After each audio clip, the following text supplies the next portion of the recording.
好啦，乡亲啊，咱继续要来讲20天无落雨，这个花莲武河大地地横的地叶啊，拢冷去了。花莲的水水，也就是水尾这个所在，所种的蜜蜂红茶，有4成的地叶啊，拢冷去。地农讲，因为6月这个雨落太少了，敢若落28毫米，是6年以来上界严重的旱灾。若是照安尼继续热落去，恐惊参这个地树丛拢爱打死咯。这个已经准备要枯萎了啦。看到辛苦种出来地树叶啊，拢冷去啊，地农真正是要哭无目屎，因为天公伯啊，连续26外天拢无落雨。好花莲水尾武河大地地园，因为无雨水损失真严重。天气太热，温度太高，可能一下子哇，整个都干旱了。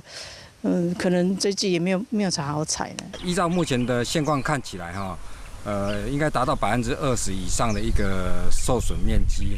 地农讲，这摆可怕是有史以来上严重一摆。6月份敢若落28米的雨，过安尼落去，恐惊规丛地树拢无法度挖落去。花莲县农业处提醒地农赶紧申请补助。